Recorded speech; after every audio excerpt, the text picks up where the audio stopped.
नमस्कार। कान्तिपुर समाचारमा आज महिला विश्वकपमा इङ्ल्यान्डलाई हराउँदै स्पेनले रच्यो इतिहास। सूचना आयोग स्थापनाको 17 वर्ष पुग्दा पनि सरकार किन गर्छ नागरिकलाई सूचना दिन कन्जुस्याई। प्रस्तावित प्रधान न्यायाधीश विश्वम्भर प्रसाद श्रेष्ठ विरुद्ध परेका 3वटा उजुरीको सुनवाई भोलि। नयाँ आर्थिक वर्ष सुरु भएको महिना दिन बित्दा पनि अर्थ मन्त्रालयसँग छैन बजेट कार्यान्वयनको योजना। जंगली मौरीको मह खाँदा ज्यानै जान सक्ने जोखिमका बारेमा विशेष रिपोर्ट। यो सँगै हामीसँग हुनेछ बचतकर्ताको रकम फिर्ता नगर्ने सहकारीलाई समस्याग्रस्त घोषणा गर्ने सरकारको तयारी सम्बन्धी प्रसङ्ग। क्यालिफोर्नियामा ठोकिन लागेको समुद्री आँधी सम्बन्धी अमेरिकी मौसम विज्ञान विभागको प्रक्षेपण, साथै एसिया रग्बी सेभेन्स र महिला विश्वकप सम्बन्धी अपडेट हामीसँग हुनेछन्। सुरु गरौं आजका मुख्य समाचार। एमाले अवरुद्ध गर्दै आएको संसद खोल्न बसेको सर्वदलीय बैठक निष्कर्षविहीन। प्रहरीको छानबिनलाई असर नगर्ने समिति बनाउन सरकार लचिलो। राष्ट्रपतिले पनि बोलाए सर्वदलीय बैठक। ललिता निवास जग्गा प्रकरणमा 4 पूर्व मन्त्री सहित 200 भन्दा बढीलाई किर्तेमा मुद्दाका लागि सिफारिस गर्ने प्रहरीको तयारी। 2 पूर्व प्रधानमन्त्री र पूर्व मुख्य सचिव पौडेल बारे मौन। व्यापारमा सुधार नआउँदा मुख्य शहरका 40% पसल बन्द। ब्याङ्कको अस्थिर ब्याज दर र उच्च मूल्य वृद्धिको असर। तत्काल रोजगारी र उत्पादन बढाउन विज्ञको सुझाव। चन्द्रमाको दक्षिणी ध्रुवमा अन्तरिक्ष यान अवतरण गर्ने रूसी प्रयास असफल। प्री ल्यान्डिङ कक्षमा पुगेपछि लुना 25 दुर्घटना। भारतीय यान यसै साता अवतरण हुने। र स्पेनले पहिलो पटक उचाल्यो फिफा महिला विश्वकपको उपाधि। इङ्ल्यान्ड 1-0 गोलले पराजित। गोल्डेन बुट जापानकी हिनातालाई।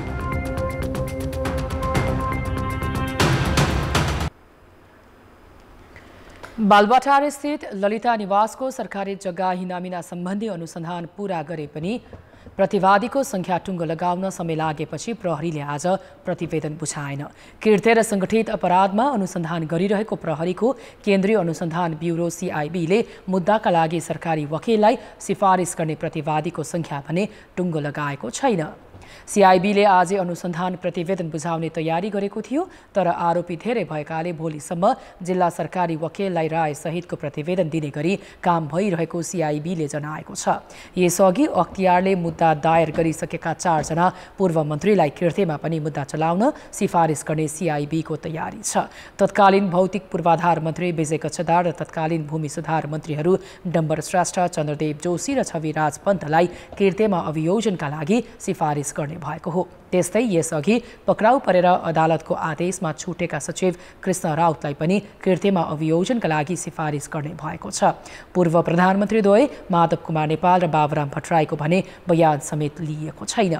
बयान लिएका पूर्व मुख्य सचिव लीलामणि पौडेलका बारेमा भने CIB टुङ्गोमा पुग्न सकेको छैन। यसअघि 406 जना विरुद्ध पक्राउ पुर्जी लिएको CIBले संलग्नताका आधारमा सबैलाई प्रतिवादी बनाउनु पर्ने राय दिने तयारी गरेको छ। 4 चरणमा भएको घटनामा केही व्यक्तिहरू दोहोरिएका छन्। यसअघि भएको छानबिनमा ललिता निवासको 142 रोपनी जग्गा हिनामिनामा 2049 सालदेखि 12 सचिव, 17 सहसचिव र 6 जना मन्त्री संलग्न रहेको देखिएको थियो। उनीहरू सबैमाथि CIBले किर्तेमा अनुसन्धान गरेको हो।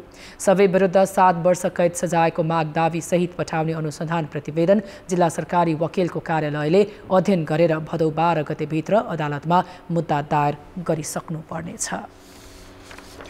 साउन 10 गतेदेखि जारी संसदको अवरोध हटाउने विषयमा छलफल गर्न प्रधानमन्त्री पुष्पकमल दाहालले आज बोलाएको सर्वदलीय बैठक निष्कर्षमा पुग्न सकेन। तर संसदमा प्रतिनिधित्व गर्ने राष्ट्रिय दलका नेताहरूको बैठक मध्यमार्गी उपाय निकाल्ने विषयमा भने सकारात्मक रूपमा अगाडि बढेको नेताहरूले दावी गरेका छन्। प्रधानमन्त्री तथा मन्त्री परिषदको कार्यालय सिंहदरबारमा भएको छलफलमा मध्यमार्गी विकल्पका विषयमा सामान्य छलफल भए पनि निष्कर्ष भने निस्किएन। प्रहरीको अनुसन्धान पनि प्रभावित नहुने र एमालेको माग पनि सम्बोधन हुने गरी निकास निकाल्ने दलहरूको तयारी छ। तर सुन तस्करी छानबिनका लागि गठन गर्ने भनिएको उच्च स्तरीय समितिको क्षेत्राधिकारमा भने दलहरू टुङ्गोमा पुग्न सकेका छैनन्। सुनको प्रकरणको सन्दर्भमा CIBले अनुसन्धान गरिराखेका छ र CIBले नै यसलाई टुङ्गोमा पुर्याउँछ। अब समग्रतामा यस प्रकारको घटनाक्रम नदोहोरियोस्, पुनरावृत्ति नहोस् भन्नको लागि त्रिभुवन अन्तर्राष्ट्रिय विमानस्थल वा अरू भन्सार कार्यालयहरू लाई सुरक्षा व्यवस्थापनको बारेमा समग्र छलफल गर्ने र साझा रूपमा एउटा निष्कर्षमा पुर्याउन सक्दा त त्यो राम्रो। उच्च स्तरीय छानबिन समिति बनाउँदाखेरि यो सिआइबीको चाहिँ अनुसन्धान प्रभावित हुन्छ कि भन्ने कोणबाट उहाँले विषयहरू राख्नुभयो। तर हामी यस विषयमा छलफल गरौँ र उच्च स्तरीय छानबिन समिति बनाउने कुरामा हामी सकारात्मक छौँ। अर्को बैठकसम्म हामी पनि यस विषयमा अवगत गराउँछौँ भनेर उहाँले भन्नुभएको छ। त्यसैको आधारमा आजको बैठकबाट हामी उठ्यौँ।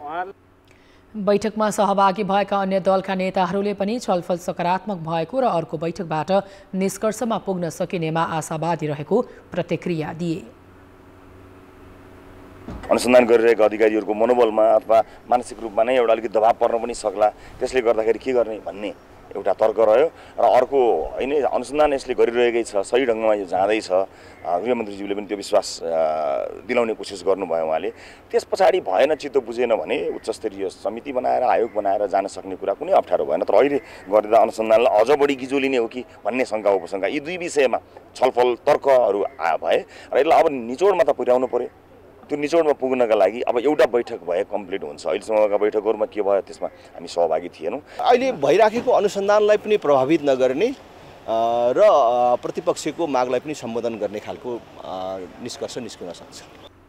आजको बैठकमा प्रमुख प्रतिपक्षी दलका नेता केपी शर्मा ओली भने सहभागी भएनन्। दलहरूबीच सहमति नजुटेपछि प्रधानमन्त्रीको आग्रहमा आजका लागि तय गरिएको प्रतिनिधि सभाको बैठक पर्सिसम्मका लागि स्थगित भएको छ। सुन तस्करी प्रकरणमा उच्च स्तरीय छानबिन समिति गठनको माग गर्दै एमाले साउन 10 गतेदेखि संघीय संसदका दुवै सदन चल्न दिएको छैन। राष्ट्रपति रामचन्द्र पौडेलले संसदमा देखिएको गतिरोध अन्त्य गर्न मंगलबार सर्वदलीय बैठक बोलाएका छन्। राष्ट्रपतिमा निर्वाचित भएपछि पौडेलले पहिलो पटक सर्वदलीय बैठक बोलाएका हुन्। संसदमा देखिएको गतिरोध अन्त्यका लागि छलफल गर्न पर्सि मंगलबार बिहान 8:30 बजे संसदमा प्रतिनिधित्व गर्ने सबै दलका शीर्ष नेतालाई शीतल निवास बोलाइएको राष्ट्रपतिका प्रेस सल्लाहकार किरण पोखरेलले जानकारी दिए। यसअघि राष्ट्रपति पौडेलले संसदको गतिरोध अन्त्यका लागि भन्दै प्रतिनिधि सभाका सभामुख, राष्ट्रिय सभाका अध्यक्षसहित विपक्षी दलका नेतासँग छलफल गरेका थिए। कोशी प्रदेशका मुख्यमन्त्री उद्धव थापाले भोलि प्रदेशसभाबाट विश्वासको मत लिने तयारी गरेका छन्। प्रदेशसभा नियमावली अनुसार सभामुख र उपसभामुखको अनुपस्थितिमा बैठक सञ्चालनका लागि 4 जना प्रदेशसभा सदस्यलाई मनोनयन गरिएको थियो। 4 मध्ये नेकपा एमालेकी मालती कुमारी लिम्बू र राप्रपाका अम्बर बहादुर विष्टले भोलिको बैठकमा उपस्थित हुन नसक्ने सूचना प्रदेशसभा सचिवालयमा दर्ता गराएका छन्। अध्यक्षता गर्दाखेरि सभामुखलाई भएसरहको अधिकार हुनेछ भनेर पनि व्याख्या गरे हुनाले अब त्यो अध्यक्ष मण्डलका सदस्यहरूले नै ज्येष्ठताको आधारमा एउटा स्थापित मान्यता अनुसार अध्यक्षता गर्नुपर्ने कानुनी व्यवस्था देखिन्छ। यस्तै प्रदेश सभाका ज्येष्ठ सदस्यहरू रोहित बहादुर कार्की, रामप्रसाद महतो, तारादेवी ढकाल, खड्गबहादुर बस्नेत र ज्ञानेन्द्र सुवेदीले पनि बैठकमा उपस्थित नहुने सूचना आइतबार प्रदेशसभा सचिवालयमा दर्ता गराएका छन्। उनीहरूको अनुपस्थितिमा ज्येष्ठ सदस्यका रूपमा नेपाली कांग्रेसका अमृत कुमार अर्यालले बैठकको अध्यक्षता गर्नुपर्ने हुन्छ। बैठकमा त हामीले भनेअनुसार गरिदिनुहोस्, तपाईँलाई अर्को कुनै ठुलो मन्त्री दिउँला भन्ने पनि त्यो सम्भावना छैन। त्यसो हुँदा उहाँले आफ्नो स्वविवेकले जे निर्णय गर्नुहुन्छ। सत्ता गठबन्धनले आफ्नो बहुमत पुर्याउन यसअघि नै सभामुख बाबुराम गौतमलाई राजीनामा गराएर मन्त्री बनाइसकेको छ। पदबाट राजीनामा दिएर वा बैठकमा अनुपस्थित रहेर उपसभामुख तनवारले एमाले अनुकूल कदम चाल्न सक्ने आशंकामा सत्तापक्षले ज्येष्ठ सदस्य गयानन्द मण्डललाई पनि राज्य मन्त्री बनाइसकेको छ। हाम्रो प्रदेशको अस्थिरताको निम्ति उपस्थित हुनुहुन्न भन्ने कुरामा हामी विश्वास गर्दैनौँ। नेकपा एमाले जस्तो जिम्मेवार पार्टीबाट आउनुभएको क्याडर्सले अस्थिरताको राजनीतिको चाहिँ प्रतिनिधित्व गर्नुहुन्छ भन्ने हामी विश्वास गर्दैनौँ। कार्यसूची तयार गर्न कार्यव्यवस्था परामर्श समितिको बैठक भोलि बिहान 8 बजे बस्दैछ। 93 सदस्यीय प्रदेशसभामा नेपाली कांग्रेसका 29, नेकपा माओवादी केन्द्रका 13, एकीकृत समाजवादीका 4 र जसपाका 1 गरी सत्तापक्षसँग 47 जना प्रदेशसभा सदस्य छन्। विपक्षमा भने एमालेका 40 र राप्रपाका 6 गरी 46 प्रदेशसभा सदस्य छन्। कुनै पनि सार्वजनिक निकायबाट भएका काम कारबाहीको सूचना सहज रूपमा प्राप्त गर्न संविधानको मौलिक हकमा नै सूचनाको हक सम्बन्धी व्यवस्था गरिएको छ। नागरिकले सूचना प्राप्त गर्न पाउने कानुनी व्यवस्था समेत गरिएको छ। तर संविधान र कानुनले दिएको सूचनाको हकलाई आम नागरिकले व्यवहारमा भने प्रत्याभूत गर्न पाएका छैनन्। अझ सरकारी निकायहरू त सकेसम्म सूचना लुकाउनमै उद्यत देखिन्छन्। मन्त्री परिषदका निर्णय सार्वजनिक गर्न औपचारिक कार्यक्रम नै गरिन्छ, तर त्यसो गर्दा पनि सबै सूचना बाहिर ल्याइँदैन। संसद सचिवालयमा त सामान्य विषयमा पनि सूचना मागका लागि निवेदन नै दिनुपर्ने अवस्था छ। अहिले सबै सरकारी निकायमा प्रवक्ताको व्यवस्था पनि गरिएको छ, तर प्रवक्ताहरूले सूचना दिने भन्दा बढी लुकाउने भूमिका खेल्ने गरेका छन्। सरकारी संयन्त्रले सकेसम्म सूचना लुकाउने प्रयास गर्छन्। यसैको प्रभाव स्वरूप सूचना आयोगमा अघिल्लो वर्षको तुलनामा झण्डै 44%ले उजुरी बढेका छन्। नेपाल सरकार पशुपति क्षेत्र विकास कोषदेखि स्थानीय तहसम्म कतै पनि सहज सूचना प्राप्त नभएको भन्दै सूचना आयोगमा उजुरीका चाङ छन्। गत वर्ष सूचना आयोगमा 1083 पुनरावेदन परेका थिए, जसमध्ये सबैभन्दा धेरै स्थानीय तहले सूचना नदिएको देखिएको छ। 851 पुनरावेदन स्थानीय तह विरुद्ध परेका छन्। त्यसपछि बैंक तथा वित्तीय संस्था छन्। राज्यका काम कारबाही लोकतान्त्रिक र पारदर्शी बनाई नागरिकप्रति जवाफदेही र जिम्मेवार बनाउनका लागि ल्याइएको सूचनाको हक कार्यान्वयन सहज हुन सकेको छैन। सूचना अधिकारीले नै अथवा चाहिँ जिम्मेवार पदाधिकारीले नै सूचना लुकाउने, सूचना नदिने, दुःख दिने, निवेदन दर्ता नगर्ने पनि गर्ने अवस्था भेटिएर नै त्यो पुनरावेदन परेको हुनुपर्छ। र त्यस्तो बेलामा हामी कहाँ पुनरावेदन पर्यो भने हामीले सूचना दिए भन्दा पनि दिएन भने राष्ट्रिय सूचना आयोगले नगद जरिवाना गर्छ। सूचनाको हकका लागि एकतर्फ राज्य नै उदार देखिँदैन भने अर्कोतर्फ कर्मचारीले सहज भूमिका नखेलेको सूचनाको हकका विषयमा निरन्तर पैरवी गर्दै आएकाहरूको गुनासो छ। पारदर्शिता अत्यन्त कठिन कुरा हो र सूचनाको हकले खोज्ने पारदर्शिताको समाज नै हो। त्यो पारदर्शिताको लागि चाहिँ हाम्रो मुख्य रूपमा जनताले कर तिरेर चलेका जति पनि राज्यका सार्वजनिक निकायहरू छन् उनीहरूले त्यो कुरालाई आत्मसात गरेर व्यवहारमा देखाउन सक्छ। सार्वजनिक निकायबाट सूचना नपाएको उजुरी राष्ट्रिय सूचना आयोगमा परेको अवस्थामा आयोगले दोषीलाई सूचनाको हक सम्बन्धी ऐन 2064 को दफा 32 अनुसार कारबाही समेत गर्ने गरेको छ।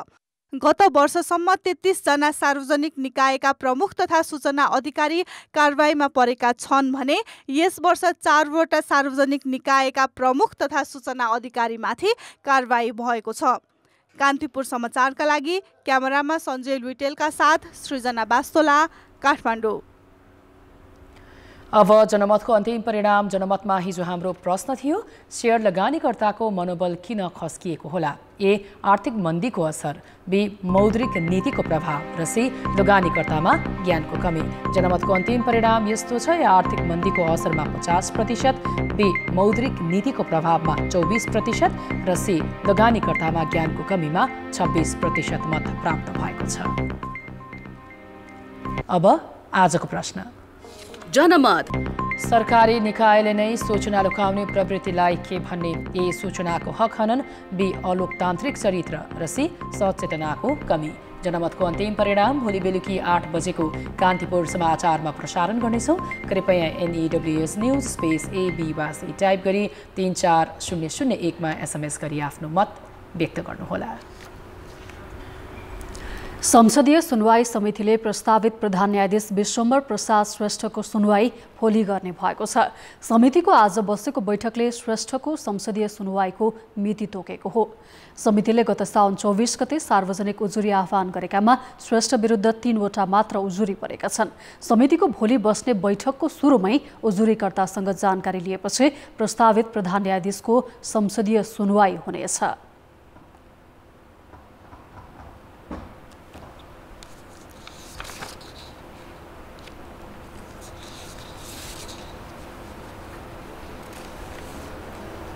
उजुरीकर्तालाई समिति समक्ष उपस्थित गराई वा अन्य विधिबाट उजुरीको पुष्ट्याइ औचित्यता स्पष्ट पार्नको लागि आमन्त्रण गर्ने, प्रस्तावित व्यक्तिलाई आमन्त्रण गरी छलफल गर्ने। इमेलबाट उजुरी दिने 2 जना भने अझै सम्पर्कमा नआएको समितिका सचिव पदम पाण्डेले जानकारी दिए। यसअघि बैठकमा परेका उजुरीबारे जानकारी दिन सदस्यहरूलाई त्यस सम्बन्धी कागजात वितरण गरिएको थियो। संसदीय सुनवाईका क्रममा श्रेष्ठले आफ्नो योग्यता, अनुभव, कार्ययोजना र अवधारणा प्रस्तुत गर्नेछन्। त्यसपछि उनको नाम अनुमोदन गर्ने वा नगर्ने निर्णय संसदीय समितिले गर्नेछ। प्रधान न्यायाधीश हरिकृष्ण कार्कीले उमेर हदका कारण अवकाश पाएपछि श्रेष्ठले कायम मुकायम प्रधान न्यायाधीश रूपमा सर्वोच्चको नेतृत्व सम्हालेका छन्। शिक्षा आर्जन गर्ने थलो विद्यालयलाई राजनीतिबाट मुक्त गर्न शिक्षक तथा कर्मचारीलाई दलको सदस्य हुन बन्देज लगाउँदै काठमाडौँ महानगरपालिकाले शिक्षा ऐन संशोधन गरेको छ। यसका साथै प्रतिस्पर्धाका आधारमा प्रधानाध्यापक नियुक्ति गर्ने व्यवस्था पनि गरिएको छ। यी प्रावधानले विद्यालय शिक्षामा सुधार आउने अपेक्षा शिक्षक र विज्ञहरूले गरेका छन्। काठमाडौँ महानगरपालिकाभित्र 89वटा सामुदायिक विद्यालयमा 2200 शिक्षक कर्मचारी कार्यरत छन्। शिक्षकहरू पेसाप्रतिभन्दा राजनीतिमा बढी केन्द्रित हुँदा शिक्षण सिकाइ र गुणस्तरमा गम्भीर प्रभाव परेपछि महानगरपालिकाले शिक्षा ऐन संशोधन मार्फत विद्यालयमा राजनीतिक गतिविधि निषेध गरेको छ। 2075 को ऐनमा गरिएको संशोधनमा शिक्षकलाई राजनीतिक दलको सदस्य हुन बन्देज लगाएको छ भने शिक्षकले पदीय दायित्व पूरा नगरे पदबाट हटाउने सम्मका व्यवस्था गरिएको छ। यसका साथै शिक्षकलाई कार्यालय समयमा अन्यन्त्र अध्यापन वा कामकाज गर्न समेत रोक लगाइएको छ। यसले सामुदायिक शिक्षाप्रति विद्यार्थी र अभिभावकको विश्वास बढ्ने शिक्षाविदको बुझाइ छ। पाइयो भने शिक्षा ऐन नियमअनुसार कारबाही हुन्छ। त्यो भनेको चाहिँ हाम्रो शिक्षा ऐनमा प्रष्ट लेखिएको छ। राजनीतिक पार्टीको सदस्य भएको, पदाधिकारी भएको त्यस्तो पाइयो भने चाहिँ पदबाट अवकाश लिनुपर्ने अवस्था आउँछ। कार्यान्वयन हुन्छ आशा गर्छु। खास गरिकन सामुदायिक विद्यालयका शिक्षकहरू राजनीतिक प्रभाव लिएर आउने भएको कारणले गर्दाखेरि त्यसलाई न्यूनीकरण गर्नको लागि र प्रत्येक शिक्षकहरूले आफ्नो कर्तव्य बोध गर्न र आफ्नो कर्तव्य पालन गराउनको लागि लिएर आइएको हुँदा यो ऐनले निश्चय पनि विद्यार्थीहरूको लागि, अभिभावकहरूको लागि र देशलाई नै यसले राम्रो मेसेज दिन्छ। योग्यता भन्दा पहुँचका आधारमा प्रधानाध्यापक नियुक्ति गर्ने प्रवृत्ति अन्त्य गर्दै महानगरपालिकाले प्रतिस्पर्धाका माध्यमबाट गर्ने नीति लिएको छ। यसबाट योग्य तथा क्षमतावान व्यक्ति छनौट हुने र गुणस्तरमा समेत सुधार हुने अपेक्षा शिक्षकहरूको छ। त्यहाँ प्रधानाध्यापक चाहिँ प्रतिस्पर्धाबाट डराउनु हुँदैन र यसलाई बरु त्यसको चाहिँ भनेदेखि अपचलन नहुने गरी, अपव्याख्या नहुने गरी निश्चित मापदण्ड बनाएर ती प्रधानाध्यापकहरूको छनौट हुने पर्छ भन्ने चाहिँ कुरा हो। त्यसमा चाहिँ अलिकति त्यो सकारात्मक लागेको छ। शिक्षा ऐन संशोधनसँगै महानगरपालिकाभित्रका 89वटा सामुदायिक र 504वटा निजी विद्यालयको व्यवस्थापन समिति खारेज भएको छ। व्यवस्थापन समितिको नाममा हुने राजनीति अन्त्य गर्न सम्बन्धित वडाका वडा अध्यक्ष वा उनले तोकेको वडा सदस्य विद्यालय व्यवस्थापन समितिको स्वतः अध्यक्ष हुने व्यवस्था गरिएको छ। तर व्यवस्थापन समितिका पदाधिकारीले यो प्रावधान सङ्घीय शिक्षा ऐनसँग बाँझिएको र विद्यालयमा छन् राजनीति निम्त्याउन सक्ने भएकाले सच्याउन आग्रह गरेका छन्। त वडाध्यक्ष चाहिँ विद्यालय व्यवस्थापन समितिको अध्यक्ष हुँदा सिधा राजनीतिक हस्तक्षेप जस्तो पनि देखिन्छ र असली अभिभावकहरूको पनि प्रतिनिधित्व नहुने जस्तो देखियो। त्यसै कारण विद्यालय व्यवस्थापन समितिको यो महासङ्घ चाहिँ अदालतको ढोका ढकढकाउने चाहिँ तयारी गरिरहेछ। महानगरपालिकाले शिक्षा ऐन संशोधन मार्फत विद्यालयमा राजनीतिक गतिविधि निषेधको प्रयास गरेको छ। तर शिक्षण सिकाइ र गुणस्तर सुधारका लागि ऐन कार्यान्वयनमा भने चुनौतीपूर्ण देखिएको छ। कान्तिपुर समाचारका लागि क्यामेरामा हेम प्रसाईका साथ नारायण किलम्बु, काठमाडौँ। पछिल्लो समय महको प्रयोग बढ्दो छ। दैनिक खानपानसँगै औषधिका लागि समेत महको प्रयोग हुन्छ।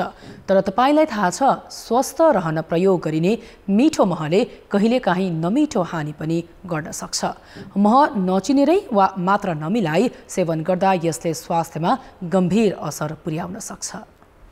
महको प्रयोग औषधि तथा खाद्य दुवै प्रयोजनका लागि हुने गरेको छ। शरीर स्वास्थ्य राख्ने विश्वासका साथ बालबालिकादेखि वृद्धसम्म सबै उमेरका मानिसले महको प्रयोग गर्छन्। आयुर्वेदका अनुसार मौरीको मह 4 प्रकारका हुन्छन्।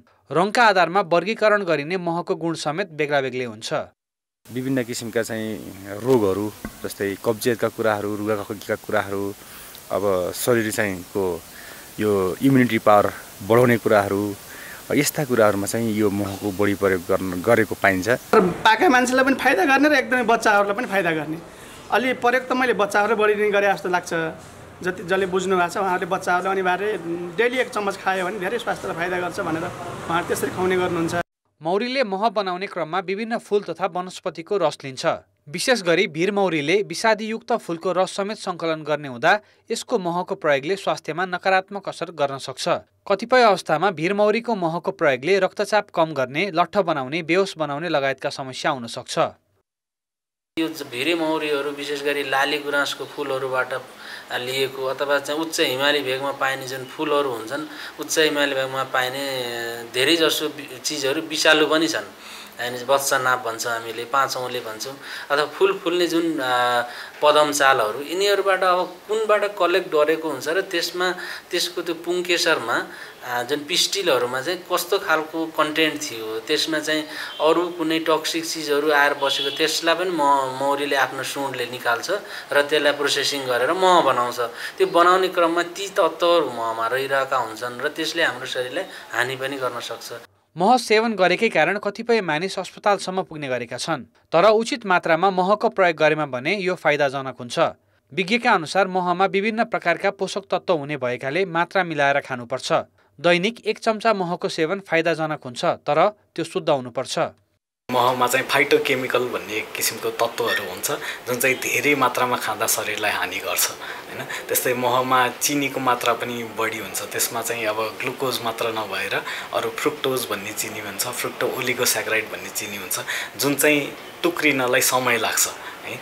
त्यसैले गर्दाखेरि यो चाहिँ अब हामीले खाँदाखेरि दिनको 1 चम्चा जस्तो खायौँ भने चाहिँ ठिकै हो, तर धेरै मात्रामा खायौँ भने त्यसले पनि हानि गर्छ। नेपाली कागजमा महलाई राखेर हेर्दाखेरि, धुप बाट्ने नेपाली कागजमा महलाई राखेर हेर्दा चाहिँ महको पानी चाहिँ एकदमै चाँडै सर्दैन भने त्यो चाहिँ शुद्ध मह भनेर भन्छौँ भने जुन जसको चाहिँ पानी चाँडै सर्छ, चाँडै फैलिन्छ त्यसमा चाहिँ मिसावट भएको मह भनेर भन्न सकिन्छ। हामीले गर्ने खानपानले कहिलेकाहीँ हामीलाई उल्टै असर गर्न सक्छ। त्यसैले मात्रा मिलाएर र राम्रो चिनेर मात्र खाद्य वस्तुको प्रयोग गर्नु हितकार हुन्छ। कान्तिपुर समाचारका लागि जिल्ला सहकर्मीहरू र क्यामेरामा राजेन्द्र महर्जनका साथ कृपाल गौतम, काठमाडौँ। पहाडी र दुर्गम भेगका बासिन्दा सामान्य औषधि उपचारका लागि समेत अझै शास्ति बेहोर्न बाध्य छन्। सरकारले बनाएका स्वास्थ्य चौकी त छन्, तर आवश्यक स्वास्थ्य कर्मी र उपकरण नहुँदा दूरदराजका बासिन्दा सधैँ उपचारबाट वञ्चित हुनुपर्छ। रुकुम पूर्वको सिस्ने गाउँ त्यसैको एक उदाहरण हो।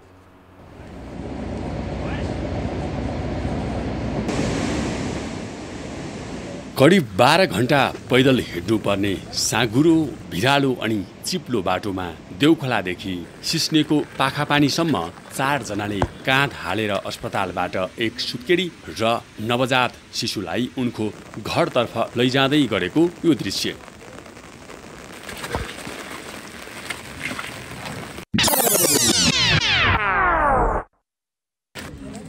सिस्नेको भट्टेचौरमा गत साउन 28 गते श्रमाङ्गीण विकास केन्द्र SDCले गर्भवतीका लागि आयोजना गरेको ग्रामीण अल्ट्रासाउन्ड र स्वास्थ्य जाँच शिविरमा आफ्नो स्वास्थ्य परीक्षण पछि बिरामीले नै भारी बोकेर घरतर्फ फर्किँदै गरेको यो अर्को दृश्य।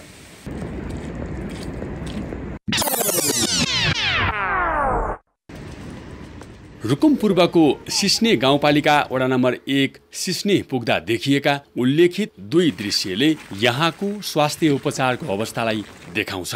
ठुलो सिस्ने, पाखापानी, लामपाखा, ओख्रेना, भट्टेचौर र भङ्ग आदि बस्ती मिलेर बनेको साबिकको सिस्ने गाविस नै हालको वडा नम्बर 1 हो। सिस्ने हिमालको फेदीमा रहेको यो यस्तो वडा हो जहाँ विकासका आधारभूत पूर्वाधारहरू समेत छैनन्। मान्छेहरू आफ्नो ज्यान जोखिममा राखेर उकाली र ओह्राली गर्न बाध्य छन्। डाक्टर हुने जाउँला, हस्पिटल जाउँला भन्दा भन्दै बाटै मर्ने सम्भावना हुन्छ। बर्खा मास पानी आउँछ अनि बाटो लामो छ, खोला तरेर यताउता जाँदै बिरामी धेरै सिकिस्तै बिरामी भएका मर्ने सम्भावना पनि हुन्छ। पाखापानीमा सामुदायिक स्वास्थ्य इकाइ र भट्टेचौरमा स्वास्थ्य चौकी छ। पाखापानीमा रहेको स्वास्थ्य इकाइमा एकजना करार अहेवाले सामान्य सेवा प्रदान गरिरहेका छन् भने स्वास्थ्य चौकीमा सिनियर अहेवाको नेतृत्वमा जम्मा 7 जना स्वास्थ्य कर्मीले सेवा प्रवाह गरिरहेका छन्। कुनै पनि बिरामी भएको बेलामा चाहिँ तपाईहरु जसरी पनि स्वास्थ्य संस्था आउनुहोस्, चेकजाँच गराउनुहोस्, हाम्रो चाहिँ स्वास्थ्य कर्मीसँग सल्लाह लिनुहोस्। त्यहाँ भएको उपचार हामीसँग भएको क्षमता र त्यहाँ भएको साधन स्रोतले हामी सेवा दिन्छौँ। नभएपछि हामी चाहिँ माथिल्लो निकायमा जिल्ला अस्पतालतिर हामी चाहिँ अन्य बाहिर रिफर गरेर तपाईको सेवामा हामी चाहिँ हरपल लागिरहनेछौँ। सर्वसाधारणमा समयमै स्वास्थ्य संस्था पुग्नुपर्छ भन्ने चेतना नहुँदा विभिन्न समस्या हुने गरेको छ। गत साउन 20 गते लामपाखाकी 25 वर्षीय सुत्केरी सपना बुढा र नवजात शिशुको अस्पताल पुर्याउँदै ज्यान गयो। बिरामी पर्दा पनि स्वास्थ्य संस्थामा जाने, स्वास्थ्य संस्थामा रहेका जनशक्तिले त्यहाँ उपचार सम्भव भएन भने उहाँले अन्यत्र रिफर गर्नुहुन्छ अथवा आवश्यक सल्लाह सुझाव दिनुहुन्छ र हामीले चाहिँ जुन स्वास्थ्य संस्थामा नजाने बानी छ त्यो बानीलाई चाहिँ न्यूनीकरण गर्नुपर्ने तत्कालीन आवश्यकता देखिन्छ। सिस्नेबाट जिल्ला अस्पताल रुकुमकोट पुग्न पुथा उत्तरगङ्गा गाउँपालिका 14 देउखोलासम्म हिँड्नुपर्छ। त्यसपछि गाडी त भेटिन्छ तर बीचमा पहिरो गएका कारण 3वटा सवारी फेरेपछि बल्ल जिल्ला अस्पताल पुगिन्छ। स्वास्थ्य सामग्री पुगेका छैन, स्वास्थ्य विज्ञ डाक्टरहरू पुगेका छैनन् अनि त्यो पुर्याउनको निम्ति हामीले मात्रै गरेर पुग्दैन। किनभनेपछि तलदेखि माथिसम्म अलि सेट मिल्नुपर्छ। जनताको जीवन रक्षा सबैभन्दा ठूलो कुरा हो। यसकारण सिस्नेवासीको स्वास्थ्य सुरक्षाका विषयमा तिनै तहका सरकार र सरकारवाला थप क्रियाशील हुन जरुरी छ। कान्तिपुर समाचारका लागि महेश केसी, सिस्ने गाउँ, रुकुम पूर्व। सहकारी क्षेत्रमा देखिएको समस्याको अध्ययन गर्न गठित कार्यदलले यसै साता अन्तिम प्रतिवेदन बुझाउने तयारी गरेको छ। बचतकर्ताको रकम फिर्ता गर्न नसकेका र बचत फिर्ता गर्ने भरपर्दो कार्ययोजना पेश गर्न नसकेका 9वटा सहकारीलाई समस्याग्रस्त घोषणा गर्ने तयारी पनि सरकारको छ। सहकारी विभागले बचत फिर्ता गर्न नसक्ने सहकारीलाई आगामी चैतसम्ममा बचत फिर्ताको कार्ययोजनासँगै आफ्नो सम्पत्ति तथा दायित्वको बारेमा स्पष्ट जानकारी दिने गरी श्वेतपत्र जारी गर्न भनेको छ। बचत फिर्ताको भरपर्दो कार्ययोजना पेश गर्न नसक्ने सहकारीलाई 1.5 महिनाभित्रै समस्याग्रस्त घोषणा गरिने विभागका अधिकारीले बताएका छन्। बचत फिर्ता गर्न नसकेका सहकारीलाई जिल्ला प्रशासनको नियमनमा राख्ने गरी कार्यदलले सुझाव दिने भएको छ। कार्यदलले अन्तरिम प्रतिवेदनमा दिएको सुझाव अनुसार बचत तथा कर्जा सुरक्षण कोषको स्थापनाका लागि विभागले काम अघि बढाइसकेको छ। फसेको रकम अथवा सहकारी संस्थाहरूले बचत फिर्ता गराउनको निमित्त सबभन्दा प्रमुख कुरा भनेको सहकारी संस्थाहरूबाट बचत फिर्ताको कार्ययोजना बनाउन लगाएर त्यो अनुसारले काम गराउने हो। त्योभन्दा अरू उपाय छैन। तर अब त्यो काम केन्द्रीकृत रूपबाट गर्दाखेरि चाहिँ अलिकति कठिन चाहिँ हुने हुनाले त्यो कामलाई अलिकति डिसेन्ट्रलाइज गर्नको लागि यो चाहिँ हामी अहिले छलफलमा छौँ। त्यो निर्णय भइसकेको विषय होइन। केही समय जिल्ला प्रशासन कार्यालयलाई नै यो विषयमा चाहिँ संलग्न गराउन सकिन्छ कि।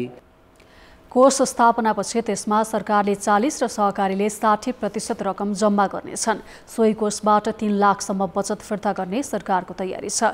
बचत फिर्ता माग गर्दै आन्दोलनमा उत्रिएका सहकारी पीडित समूह र सरकारबीच भएको सहमति अनुसार पीडित पक्षका प्रतिनिधिलाई पनि सहकारी सुधार सुझाव कार्यदलमा समेटिएको छ। कर्जा सूचना केन्द्र तथा कर्जा असुली न्यायाधिकरणको स्थापनाका लागि नियमावली नै संशोधन गर्न कार्यदल गठन भएको छ। बचत तथा ऋणको कारोबार गर्ने सहकारीको अध्ययन गर्न छुट्टै कार्यदल बनाउन पनि सुझाव दिने तयारी छ।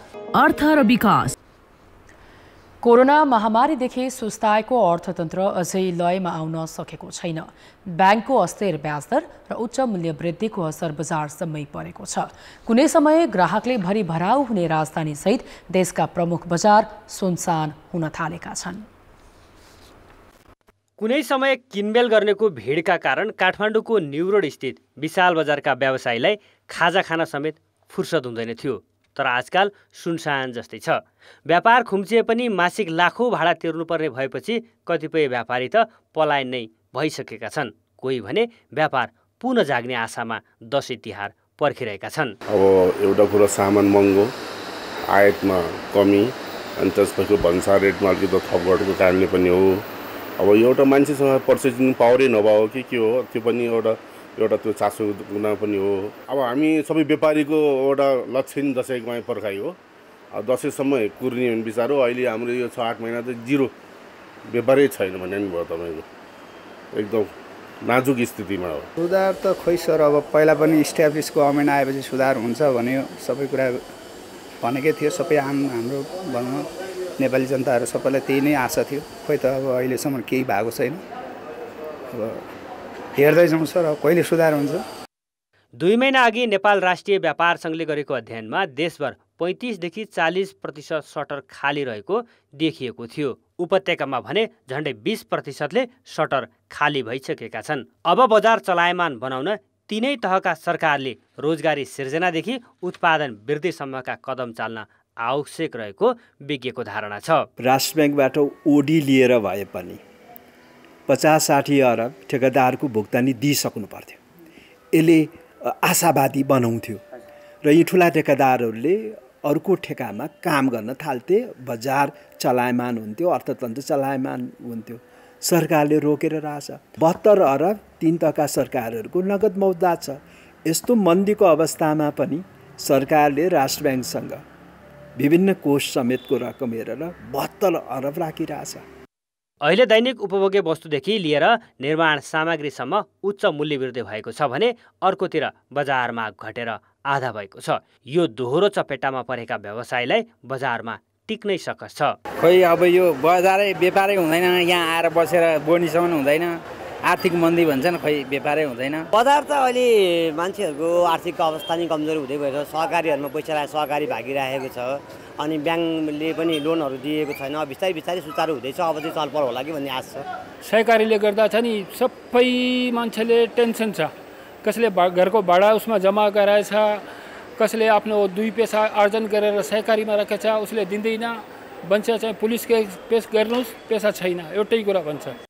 लामो समयदेखि स्थिर रहेको अर्थतन्त्र चलायमान बनाउन राज्यले निर्माण व्यवसायको तिर्न बाँकी 60 अर्बभन्दा बढी रकम बजारमा पठाउनु पर्ने र तत्कालका लागि आयात वृद्धि गर्नुपर्ने पनि विज्ञको बुझाइ छ। ठेकेदारको 50-60 अरब भुक्तानी दिनुपर्ने बिल सरकारले चुक्ता गरेको छैन। एक हिसाब किताबले सरकार डिफल्ट गरिराखेको छ। सरकार डिफल्ट पोजिसनमा रहेको मुलुकमा आर्थिक गतिविधि चलायमान हुन्छ त, बजार चल्छ त, बजारमा चलपल देखिन्छ, हुनै सक्दैन। त्यसैले हाम्रो जस्तो मुलुकमा स्टेट, राज्य सरकारले पनि बजारलाई चलायमान गर्न सक्छ। सहकारीमा आएको सङ्कट, बैंकको उच्च ब्याजदर र डलरको मूल्य बढ्दा त्यसको असर अर्थतन्त्रमा परेको हो। त्यस्तै सरकारले बजेट खर्च गर्न नसक्दा र भएको खर्चको समेत भुक्तानी नगर्दा पनि अर्थतन्त्र सुस्त बनेको हो। कान्तिपुर समाचारका लागि क्यामेरामा विनोद कोजुका साथ भरत रावल, काठमाडौँ। अब जनताको आवाज हामीले आज 7 प्रदेशमा सोधेका छौँ। बजार किन चलायमान हुन नसकेको होला?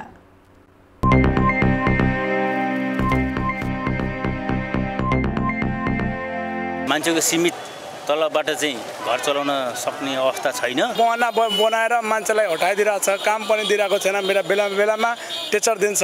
त्यही भएर मार्केटिङ गर्न पनि अब त्यति छैन, आय स्रोतहरू छैन, कमाइ धमाइ त्यति छैन। आर्थिक भ्रष्टाचार सुनियोजित ढङ्गले माथिल्लो तहबाटै भएको कारणले आर्थिक मन्दी लागेको छ। व्यापार छैन, हेर्नु जसरी घर भाडा तिर्नै पर्छ। कमाउने बाटोहरू पनि छैनन् त्यति धेरै। सानो व्यापारीहरू चाहिँ अहिले लघु वित्त संस्थाहरू र ब्याङ्कहरूको धेरै तनावमा परेर आम्दानी भए पो त बजार पनि चलपल हुन्छ। बैंकले चाहिँ सारा चाहिँ अब लगानी बन्द गरेको जो परिस्थिति छ त्यसले गर्दाखेरि सारा चौपट छ। जता सफा छ त्यति टाढा किशननगरतिर कोही भयो के भन्छ अरे सुनौलीतिर जान्छ। अहिले 18% ब्याज छ।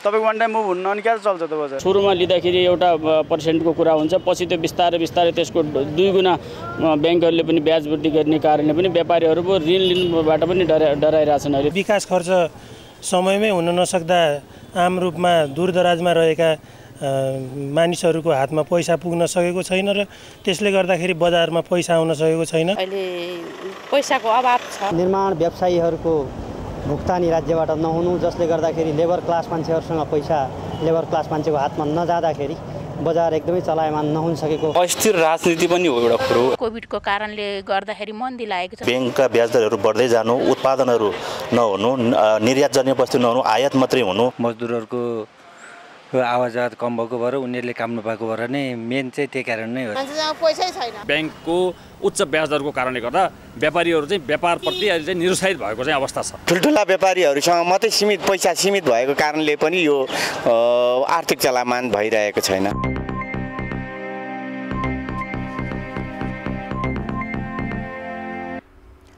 काठमाडौँ महानगरपालिकाले व्यवस्थापन नगरी आफूहरूलाई सडक व्यापार गर्नबाट हटाएको भन्दै त्यसको विरोधमा उत्रिएका छन्। काठमाडौँ महानगरले व्यवस्थापन बिना नै साइकल, ठेलागाडा र फुटपाथमा व्यापार गरी खानेहरूलाई हटाएको भन्दै सडक व्यापारीहरू महानगर विरुद्ध सडकमा उत्रिएका हुन्। उनीहरूले आज राष्ट्रिय सभा गृह अगाडि भेला भएर प्रदर्शन गरे। महानगरले जफत गरेका सामानको कुनै हिसाब नदेखाएको पनि उनीहरूले गुनासो गरे।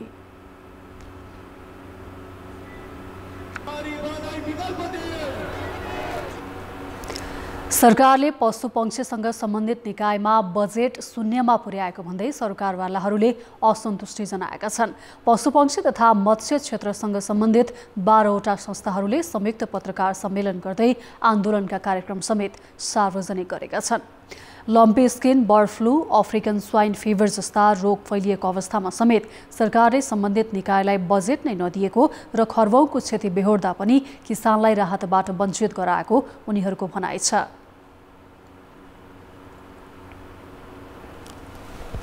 किसानहरूको खर्बौंको क्षति हुँदा पनि पशुपन्छी क्षेत्र नियन्त्रण र उपचारमा सक्रिय रूपमा परिचालित हुनुपर्ने निकायहरूमा शून्य बजेट भई कामकाज नै ठप्प हुने गरी बस्नु पर्ने अवस्थाको सृजना हुने कार्यले पशुपन्छी क्षेत्रको उत्पादनलाई सङ्कुचित पार्ने र फेरि पनि नेपाललाई दूध, मासु, माछा र अन्डाको डम्पिङ साइट बनाई नेपालका पशुपन्छी उद्योगहरू धराशायी बनाउने र देशको समग्र अर्थतन्त्र र मानव स्वास्थ्यमा गम्भीर असर परिरहेको छ।